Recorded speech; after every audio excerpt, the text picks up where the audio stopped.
అందరికీ నమస్తే. టాపిక్ ఏంటంటే అప్పులు తెచ్చి పండుగలు చేస్తున్న విధానాలను గురించి తెలియజేయాలి మన మిత్రులకు, మన ఎస్సీ ఎస్టీ బీసీలకు. ఎందుకంటే పండుగలన్నీ చేసేది మనమే, ఏటలు బలించేది మనమే. చేయాలి, జనాలను కూడగొట్టుకోవాలి, సంబంధాలను పెంచుకోవాలి, రిలేషన్షిప్ను దూరం చేసుకోవద్దు. ఇది మంచి భాగం. కానీ మరి పండుగ చేసేటప్పుడు ఖర్చు అయింది కదా. ఇందులో మనకు తెలిసిన ఒక మిత్రుడు చేసిన పని ఏంటంటే 5 లక్షల రూపాయలు వడ్డీకి తెచ్చి అందరిలో ఈయన మోజబారని చెప్పి తెలవడం కోసం పెద్ద పండగ చేసిండు. అందరిని పిలిచి బొచ్చడి ఖర్చు పెట్టిండు. తీర పరిస్థితి ఏం చెప్పనా, ఊరు వెళ్ళిపోయిండు, వేరే దిక్కుల బతుడు. ఇట్లా చాలామంది ఉన్నారు. ఊరు చాలామంది నాకు తెలిసిన దగ్గర వాళ్ళు కూడా ఉన్నారు.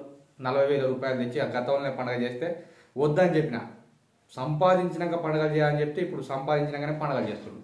40,000 అయిపోయింది. అదే 5 లక్షల రూపాయలు అయితే వడ్డీ వడ్డీ వడ్డీ వడ్డీ పాపం వడ్డీ చక్ర వడ్డీలు ఉంటాయి కనుక ఏం చేయలేని పరిస్థితులు ఉంటాయి. అట్లా మీరు అనవసరంగా అప్పులు తెచ్చి యాటలు కొని జనాలను పిలిచి అంగరంగ వైభవంగా పండుగలు చేస్తే వచ్చేది ఏముండదు, అప్పులు తప్ప, మిగిలేది చిప్పకూడదు తప్ప.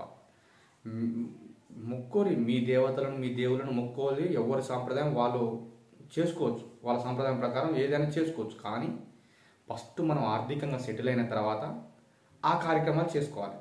అప్పులు తెచ్చి అనవసరంగా పెద్దగా నేను నా అంత మోజబారు లేడని చెప్పి ఇక చేసుకుంటూ పోతే అప్పులే మిగులుతాయి. రోజువారీగా రోజు ఇంత వడ్డీ వడ్డీ వడ్డీ వడ్డీ వడ్డీ కాస్త పెద్దగా అయిపోద్ది. వచ్చే సంవత్సరం కడతావు, లేట వచ్చే సంవత్సరం వరకు అది డబుల్ అవుతుంటుంది. వాడు ఇచ్చినోడు ఆగడు, ఇంటికి వస్తుంటాడు, పరువు పోతుంటుంది. ఇక నువ్వేం చేయలేక ఊరు పెట్టి వదిలిపెట్టి పోతావు. ఇక్కడ ఇప్పుడు నువ్వు రిలేషన్షిప్ని కలుపుకొని పండుగలు చేయాలి, నాకు దేవుడు మంచి జరగాలని చేస్తేవి. మరి ఇప్పుడు ఏం జరిగింది? నువ్వు ఊర్లో ఉండకుండా అయిపోతుంది, రిలేషన్ కాడికి పోకుండా అయిపోతుంది, పరువు నష్టమాయే, టైం వేస్ట్ అయ్యా, నీ కుటుంబం నష్టపోయా, నువ్వు ఇక్కడ లేవు అవుతుంది. ఇప్పుడు గొడ్డు కష్టం చేసినా తీరుద్దంటే తీరదా. ఇవన్నీ నష్టాలు ఉన్నాయి కనుక అనవసరంగా మీరు అప్పులు తెచ్చి పండుగలు చేయకండి. మీరు ఆర్థికంగా లాభపడ్డ తర్వాత, ఆర్థికంగా బలంగా స్థిరంగా ఉన్న తర్వాత మీరు ఎటువంటి పండుగ చేసినా సూపర్ సెట్ అవుతుంది.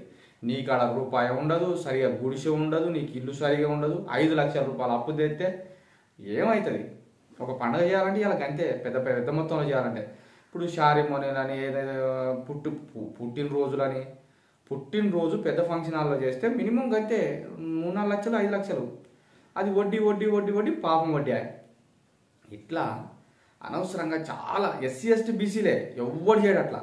ఇక వాళ్ళు ఉన్నోళ్ళు అయితే ఉంటే చేస్తారు, లేకుంటేది. కానీ మనోడు అసలు ఉంటే ఆడు తింటే ఆడు మనోడు. అట్లా ఇక ఊహేని అమ్మ అంగారంగ వైభవంగా అసలు ఈయన కాడ ఎంత డబ్బు ఉందో ఇదొకటి.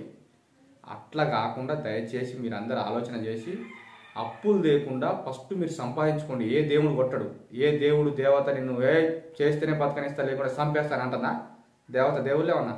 అందుకనే దయచేసి మిత్రులారా మంచిగా సంపాదించుకోండి. మిమ్మల్ని దేవతలు ఏం కొట్టట్లే. సంపాదించుకున్న తర్వాత పైసలు చేతులు ఉన్న తర్వాత ఎక్కువ మొత్తం ఉంటే కొద్దిగా తక్కువ, అందులో కొద్ది అమౌంట్ తీసి పండుగల పబ్బాలు చేసుకోవాలి. ఆ రేంజ్లో మీరు సంపాదించుకోవాలి. ఇది చేయాలని చెప్పి కోరుకుంటున్నాను. Thank you.